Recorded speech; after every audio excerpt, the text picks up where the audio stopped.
Hello, everyone. Today's rant video, I wanted to talk about actually a really good video that I saw the other day, and I wanted to talk about a problem within disability politics that people who are not as familiar with disability politics may not be aware of, which is one of this particular kind of social machine of internalized ableism. So first, I want to talk about this video.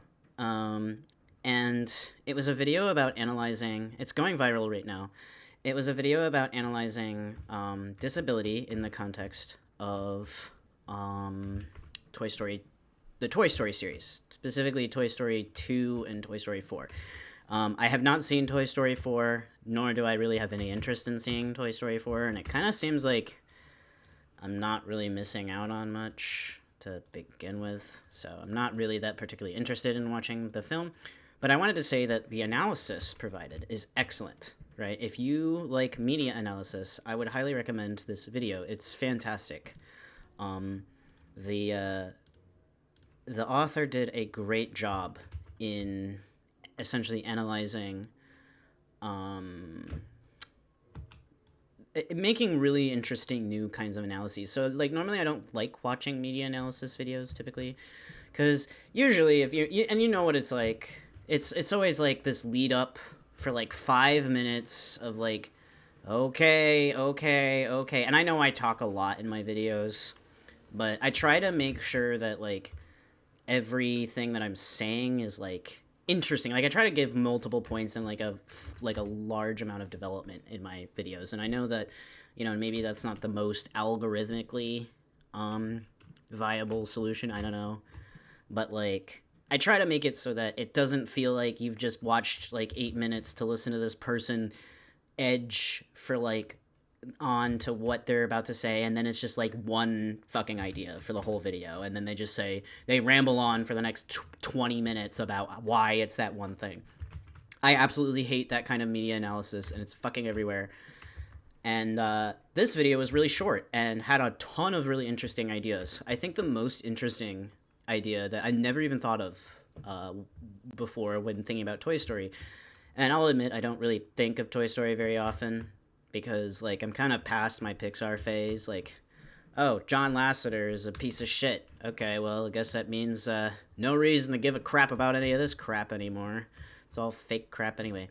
The most interesting thing that I think that there's a lot of really good points that this person made in the video, by the way, but the thing that really stuck out to me was when they compared the prospector's box in Toy Story 2 to a wheelchair. That was amazing, just incredible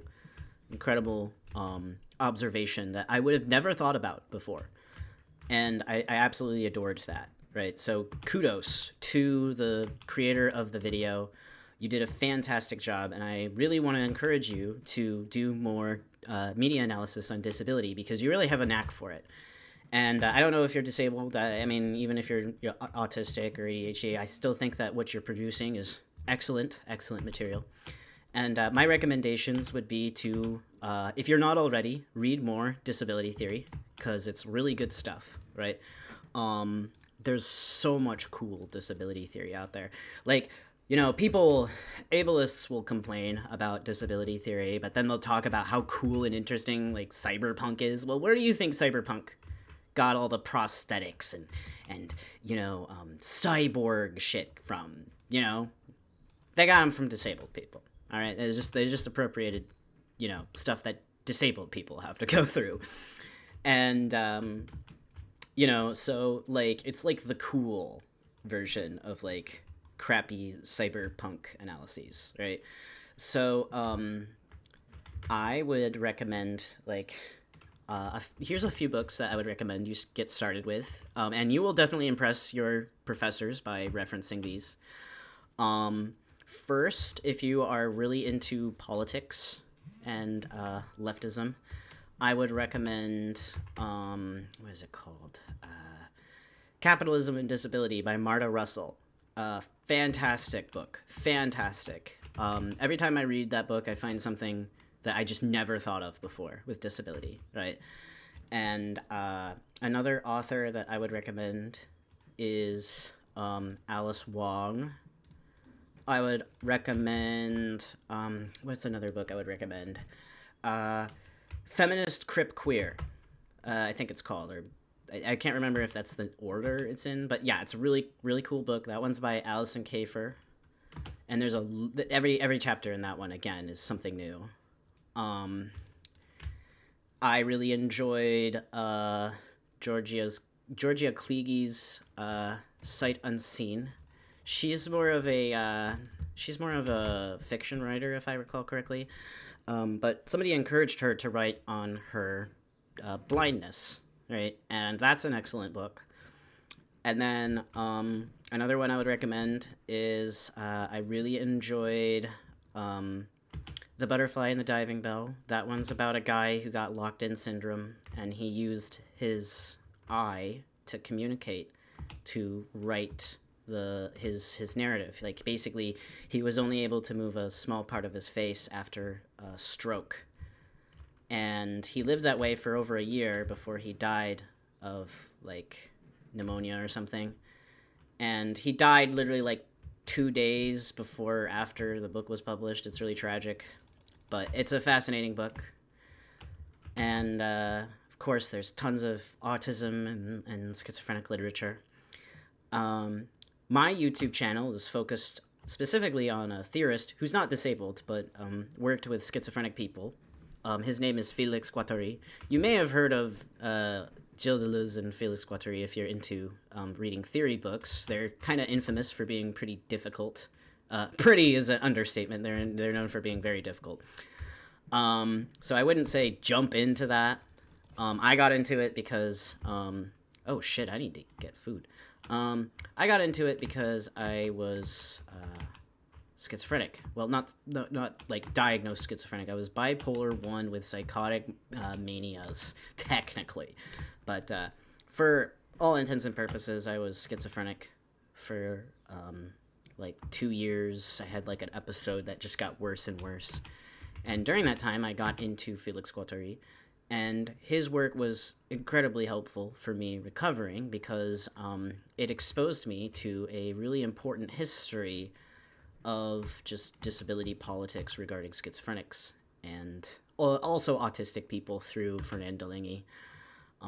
But yeah, and his work is quite challenging, and that's why I make my YouTube channel, because I guess because of the way that my mental illness kind of played out, it's just easier for me to understand and comprehend, and it just kind of related to my stuff, so I kind of use it as an opportunity to educate people with it.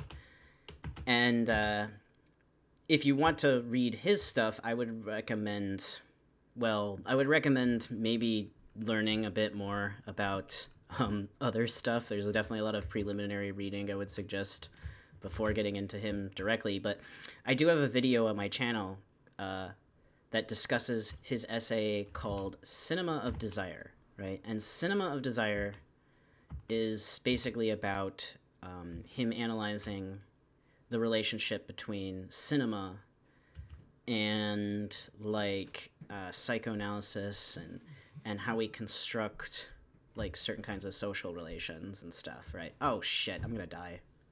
Lol, I'm gonna die. Let's make a new world. I kind of spawned in a crappy place.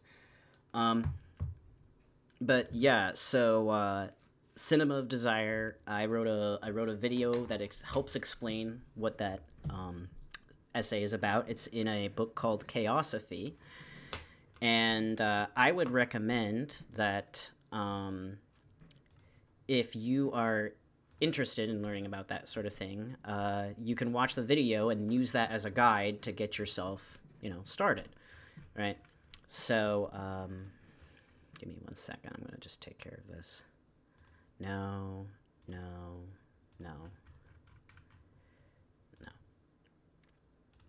What? Oh no. But yeah, so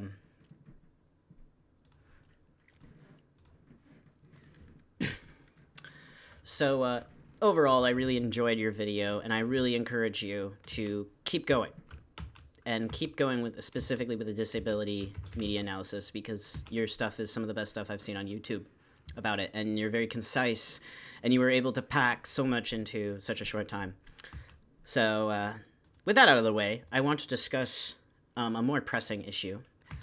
And I don't want to, specifically name anybody for this, because I understand that this person is just somebody with a lot of internalized ableism, which is a problem within just disability in general. And essentially, what happened was the person who made this video got a lot of comments from people who were like, "It's not that deep, fam," right? And I got a very similar response when I did my video on Pokemon and gender, right? And the thing that's kind of like silly about this, right, is that like people who say this, right, you need to understand that like when you want to turn off your brain when you're into media, I like to turn my brain on, right? I don't like to watch media that feels like keys are jingling in front of my face. I like to think about what I'm watching, and I get really annoyed with media that doesn't, stimulate my brain a little bit, right? Like, I'm an adult. I'm 32 years old, okay? I don't want to just be, like, doing nothing with my brain, right? Like, if I want to do that, I will go and mine diamonds in Minecraft, okay? I'm not going to watch a movie to turn my brain off. I'm going to watch a movie to turn my brain on, right? And this is just something that I'm just not going to agree with a lot of people on YouTube. And I think, and that was really evident when I made my video on Pokemon and gender, because, like, people just thought I was offended or upset about like gender in Pokemon, which is just absolutely hilarious. Like, no, I just thought it was interesting. That whole video is really just about how user interface impacts our relation with how we construct gender in, a video game and ultimately real life, right? And I think that's a really interesting kind of analysis. But I understand that a lot of people are just not going to be into that kind of thing, right? They're gonna click on a video like that and want to hear about gender ratios, and to that I say, Bulbapedia exists, okay? If you want to learn about that kind of thing, you can just read it on Bulbapedia. Like, you can just watch those videos that literally is just 8 minutes of edging, all to hear the point that, oh yeah, there's a Pokemon that has like this gender ratio or something stupid like that. Like seriously, like, I'm sorry. And I just feel insulted whenever I have to deal with people like that on YouTube, right? And one particular thing that is quite problematic, though, is that I wanted to analyze a bit, was people who are disabled who say things like, well, I'm disabled and I don't like this, right? And I really was pretty frustrated with how common this comment was, because it's just like, first off, like, okay, and I get it. You don't want to analyze the material that you're analyzing, right? But I don't really, or you're discussing. And that's fine. I'm not going to force people, obviously, to analyze things, but I think that people say these things not because they personally don't want to analyze it, but because they want to have more control over a particular discourse, and they don't want analysis to happen at all in the first place. Like, they get upset when people analyze, this kind of material, because they're like, well, I'm disabled. I'm the one who should be controlling the narrative about disability, right? And what's very interesting about, like, when people make these kinds of comments is oftentimes they will generalize themselves into a particular identity, which is sometimes as general as disabled itself. Like, some of the people who were commenting, I'm disabled and I don't like this, were not even impacted by the disabilities that are mentioned in the video. Like, why are you talking about this? Like, you're not even in a wheelchair. You don't have an ambulatory, disability or have, this or that or the other. Like, you don't have an amputation. It's not about you.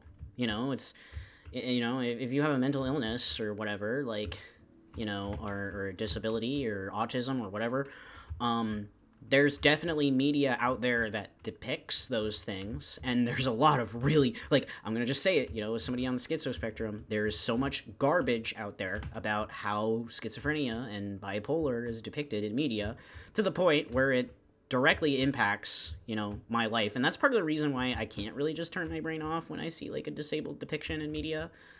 like when I see like a disabled person or a disabled character in media, like it's really hard for me to turn my brain off because like especially if it impacts my own disability, because it's like, hey, wait a second, that's not what my life is like, you know, or hey, that's not what my friend's life is like, you know. So, you know, that's the reason why people comment on these videos about, or they comment and analyze, you know, disability, right? And I noticed that it's really, for these people who say these things, it's really not about, you know, their particular perspective. It's about shutting down the discourse because they want to kind of coddle themselves and continue to live in this world where they don't have to think about these problems. And I think that's really the wrong way to go, because, and this comes from personal experience, you know, like, so like when I went schizophrenic, you know, I mentioned that Félix-Guattari was a major part of me recovering, right? And that was because I read about different people that like there's a very famous what do you call it? What's the word? There's a very famous case study with Félix-Guattari that is published in Psychoanalysis and Transversality, that is about a particular schizophrenic patient that tried to essentially run away from the hospital that he worked at. He worked at a hospital called Le Bord, right?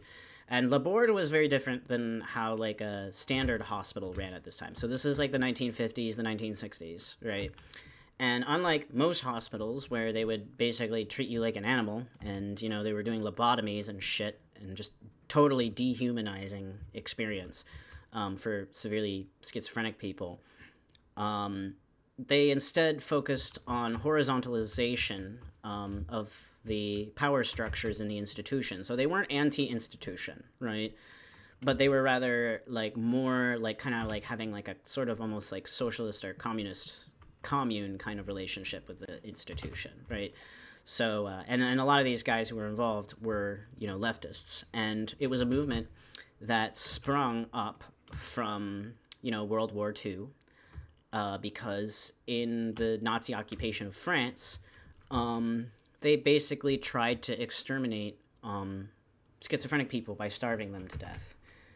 And I actually have a book in French, and my French is pretty poor, but I have a book in French that explains in detail just like how horrific this it's literally called the Holocaust of the Mad.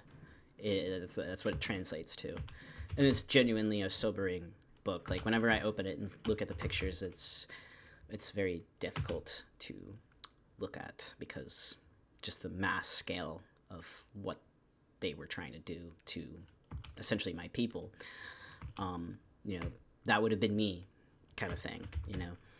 And you know, so anyways, you know, he discusses this case study, and that really helped me, right, to contextualize me. And you know, I think that it's really important to recognize where you are positioned in society. I think these analyses are actually incredibly important because instead of being this like person who can just shut off the problem, right? And the thing is like, I get it. Dealing with a disability is difficult, right? It's not a walk in the park, you know. I'm not somebody who looks at myself like, oh yeah, I love being schizo. Like, I think people who say that are, I'm not gonna say that they're not necessarily schizo, but like a lot of people who say that are doing it because they think it's cool or trendy. There is something that I have observed in the Deleuze and Guattari community, which has actually been a problem ever since they published Anti-Oedipus in the 1970s, that I call schizo-LARPing, right? And that sounds like a really offensive term, but it's literally when people pretend to be schizophrenic. And that's like a real thing that people actually do. Like, I'm not even joking. Like, that's a thing that people do. It's fucked up. And, you know, when you're a schizophrenic person and you were dealing with those situations and, you know, you had to, like, deal with, like, voices and like, all these crazy experiences and stuff. And, ooh, nice. I'll steal these. you had to experience all those things. It's tough because these people don't have any respect for you. They don't treat you with respect, and when you realize that they're not actually experiencing what you're experiencing and they're just trying to take advantage of you, that's really upsetting. And and you kind of just like, I guess, like, what I'm trying to get at here is that what this internalized ableism machine of what these people do when they say, like, oh, I don't want to listen to these things, I don't want to deal with, I don't want to have to, my disability is already hard enough to deal with, why do I have to listen to it in a video, right? Well, because, when you watch media, they're talking about you. They're representing you, even if they don't intend to. Like, this is really important, viewers. Just because the author doesn't intend to represent disability or doesn't intend to represent things, or there's just toys or whatever, that doesn't mean that the allegories don't exist. In fact, most authors don't intend to, like, do a lot of the things that people see in their literature. Like, do you really think that, like, a lot of, like, literature that has that influences and inspires politics necessarily inspired, like, was the exact politics that people were thinking of? Do you really think that when we read a book from 150 years ago and we make a comparison and be like, wow, I kind of feel like something like that happens today? Like, do you really think that the author could see 150 years into the future and be like, yeah, I believe, like, that's ridiculous, right? It's not about, what the author is thinking. It's about what the author is reflecting about a larger system in society. And in a way, this is like a very individualist way to look at literature, right? Like, this is like, oh, I am an individual, I am the artist. Like, no, you are a junction of forces that meet at your position that creates what you create, right? This is why black literature is very different from white literature. This is why disabled literature is very different from non-disabled literature, why all these things work differently, right? And why you can't just, like, compare and contrast them, like, blindly, like, oh, my favorite character is, people have a very juvenile, in the modern world, we just have a very juvenile way of looking at, media in general. Like, we think more about, ooh, my favorite character goes really fast, like we're still fucking 12 years old. Like, come on, some of us have fucking lived some things. Some of us don't just go around and eat chicken nuggies because their mommy and daddy, made it. Some of us had to actually, like, deal with the real world and have some thoughts about it. And, when I have some thoughts about it, I see it in media and stuff. And it's not necessarily a bad thing. It's not me being upset about, the fact that something exists in media or is referenced, or it's not like, oh, I'm looking too far into things. Like, no, it's right in my fucking face. That's why I'm talking about it. And, like, I'm really just tired of this anti-intellectual attitude in general. Like, I experienced it when I made Pokemon Engender. And now this person is experiencing it through all these, like, fucking stupid comments, quite frankly. And it's just frustrating because it's just like, not only did this person just really knock it out of the park, like, just keep doing this, please. But it's just, and I understand personally how insulting and frustrating it is when people make these kind of comments. And it's really frustrating how people think that they can hide behind a disabled identity to, get away from this. Like, people go around and say, oh, I hate identity politics. I hate identity politics. Why do we have to talk about identity? Well, you're the one making it about identity, right? Like, this person is doing a very clearly material analysis. They're not focused on this broad disability thing. They're actually focused on very specific physical machines. They're talking about prosthetics. They're talking about mobility aids. Those are physiological things, right? Those are things you can touch. Those are things you can feel. They're not an identity. They're not a vague symbol or whatever. They are material things that you can think about. You can touch. Not even if you're not disabled, you may have to deal with a a mobility device, or you may have to deal with probably not a prosthetic. I mean, that's a little different, but like it's very common for people who are not disabled but are in a hospital, who are temporarily within the medical system, not even necessarily temporarily disabled, maybe in a wheelchair for one reason or another, right? Like us, analyzing wheelchairs is not, about your identity. It's not about like this vague,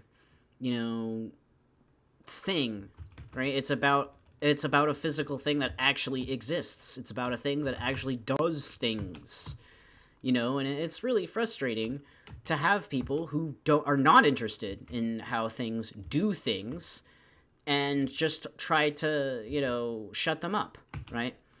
And like people who do this need to understand that, one, it's not helping you in the slightest to be ignorant about how your disability is portrayed in media, because media portrayals are a reflection of how people think about you. People learn about disability by seeing it in a cartoon. I think like a good example is a lot of people's first exposure to Braille in my age generation was Pokemon Ruby and Sapphire. And that had a large influence on how people perceived Braille, right? And I think that kind of gave like I don't really feel like I'm the one who is really the one who should speak on like the impact of Pokemon Ruby and Sapphire's portrayal of Braille. I think that overall it was a positive thing just because more people were exposed to it, but I think that there's also complications with how they depicted it as kind of like this sort of ancient language that could have kind of like unfortunate consequences. I think a blind person who actually uses Braille would probably be the most informed on that particular analysis. But, yeah, like people do actually learn about how they see you through media portrayals. It's incredibly important. That's how a lot of people, construct their image of how you work. So, and not only this, but like I find that people who say these things are just not interested in their history. They're not interested, and you're living an isolationist, alienated way. Excuse me. Now, I'm not going to say that living with a disability is not difficult, right? Even when it's a mental disability. It's not something that, is physical, that physically restricts what you can do and what territories you can go in. When it's mental, it's still a huge challenge, especially like getting people to take it seriously or being respected or whatever, and, getting the accommodations that you actually need in order to live your life effectively. And it's frustrating because it's often, people make assumptions about you without even recognizing that why is a problem. Like they're just, it's very hard, being disabled. But you know what doesn't make it any easier? Alienating yourself from other people who have the same struggle as you. Like that's why disability communities exist. That's why discourse on disability exists. Like it's not just about you being a quote unquote disabled person. It's an experience, it's something that you are actively living through, right? And a lot of other people actively lived through these problems, right? One of the most important things for me, I think maybe I mentioned this earlier in the video. I mean, one of my disabilities is that I don't remember things at all. Memoir of My Nervous Illness by Daniel Schreiber. Now, Daniel Schreiber was a judge who went schizophrenic in the 1890s. And he was hospitalized for like a decade. And in that book, he discusses his experiences. But he doesn't just discuss his experiences. He discusses his feelings. He has a whole argument at the end of the book about why he should be allowed to, be a judge again. And it's not like a crazy argument. He's actually very sophisticated about it. And it's crazy and incredible that something like this even existed, because, this was made like over 100 years ago, right? I mean, the fucking Titanic wasn't even built yet when he wrote this, right? And, it was incredibly inspiring to me, because it was like, not only was somebody 100 plus years ago struggling with the same kind of experiences. Like, he talks about, birds telling him secret messages and stuff. Like, that was literally what I was, not literally, but like, I was experiencing very similar things to that when I was going psychotic. And, he was describing those kinds of experiences and how he dealt with them and how he dealt with the oppression of the psychiatric institution. Like, there were times where they just did not respect his body, right? And, imagine being psychotic and, on top of it, they're dunking you repeatedly in cold water. That would be terrifying. Like, you don't even know what's going on around you. You can't trust people. You're paranoid that, like, the doctors are trying to turn you into a woman. And you experience them physically grabbing you and, like, dunking you in the water. Like, yeah, of course you'd feel like they were trying to drown you. That's terrifying. And, him talking about his recovery and him talking about how he tried to reintegrate himself into society and things like that. And those are all things that were related to what I was experiencing, and realizing that made me a lot less alienated. Instead of being this fucking clinical blob that people, I was really upset when I realized how bad it was. Because, like, a lot of people think that you don't realize you're crazy. Like, no, you realize you're crazy. You just realize it's too late. And you don't know how to help yourself. And you can't even communicate to people because people moving their faces and stuff is genuinely terrifying. It feels like demons. It's scary as shit. And, it doesn't help to alienate yourself from other people who experience those things. It doesn't help to alienate yourself from the discourse that already exists.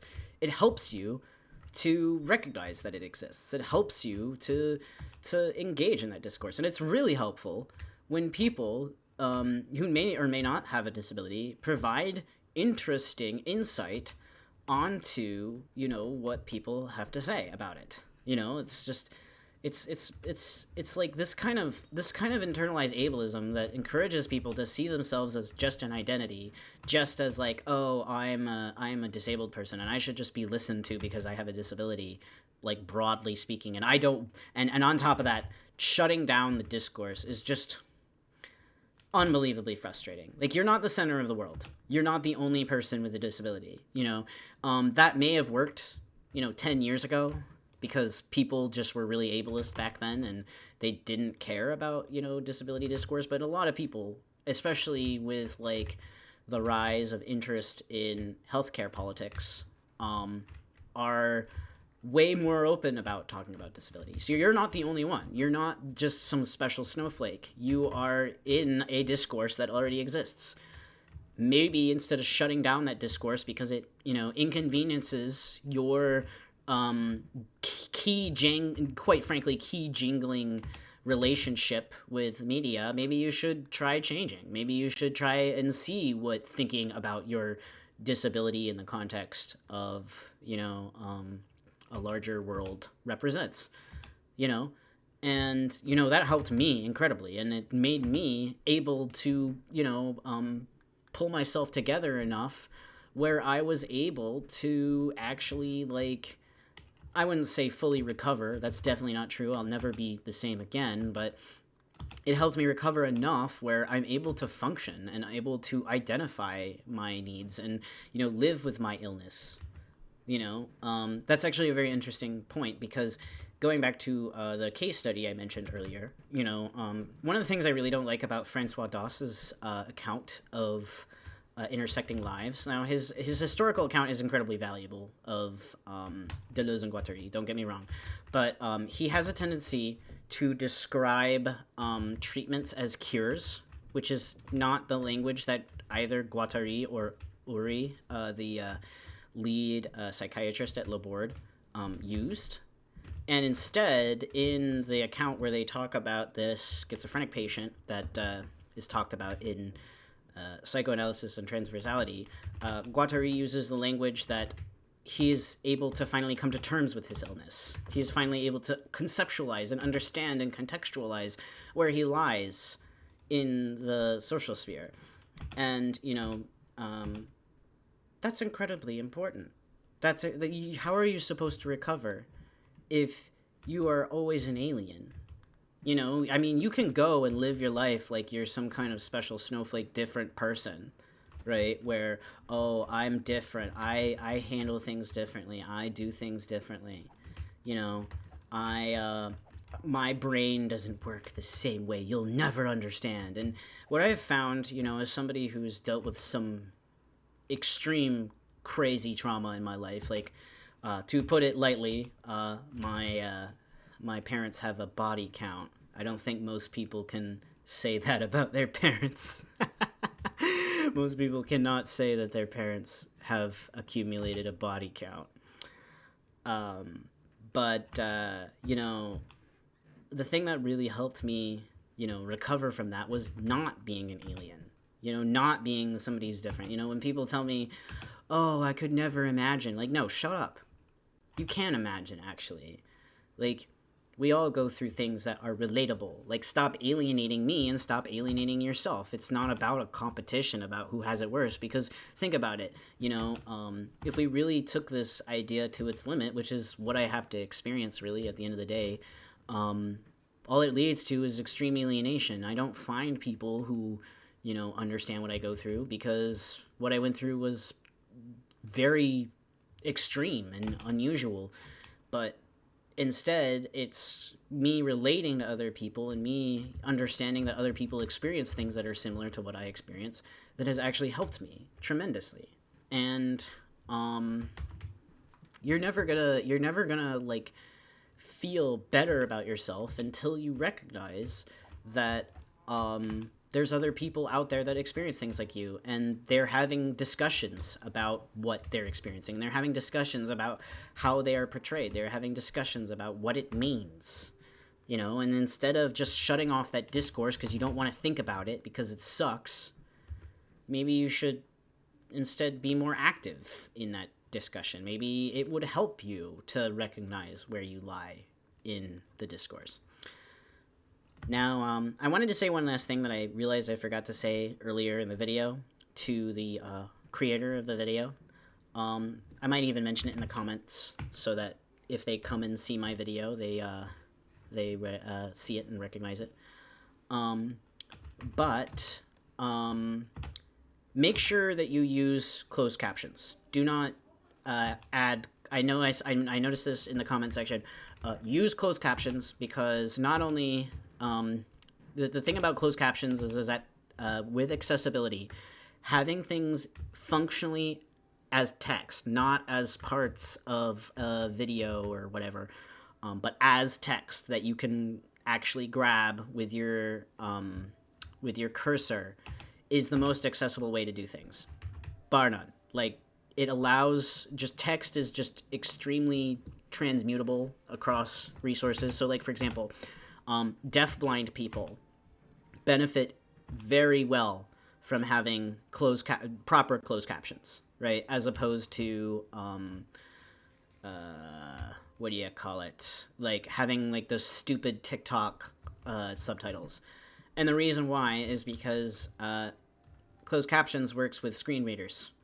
Right now, I don't know exactly on the top of my head how deafblind people use the screen reader with closed captions, but it is way better to have that than to have it in your video where a deafblind person may not even be able to see or hear the text, right? And I would also recommend you posting your transcripts on another website. If you write a script, post it somewhere else, right? I have my own website, but I know that that might be a little technically challenging. I would not recommend paying money for a website. A lot of those websites are just ripping you off, quite frankly. It's don't support Wix because of where Wix is from, that kind of thing, right? Look it up if you don't believe me. But most of the Squarespace, all of those, they're ripping you off. You can get a website for free on GitHub by just using GitHub pages. It's a little bit more technical. And if you don't want to do that, just use Google Docs. But that way you have a copy of your transcript. And not only is this a more accessible approach for disabled people, and people have found it very valuable for that reason, but something that I experienced, now mind you, I am not an academic. I did not have any sort of academic accolades or anything. I dropped out of fucking college, just like my boy. But I have found that having transcripts is valuable for professors and academics who may want to reference your work, right? Especially if you're making very interesting and intriguing points like you are. If you have it as a transcript, it makes it a lot easier to reference. It makes it a lot easier to, break it down and quote and things like that. You don't have to go through a whole fucking video just to do something like that, right? And you will improve and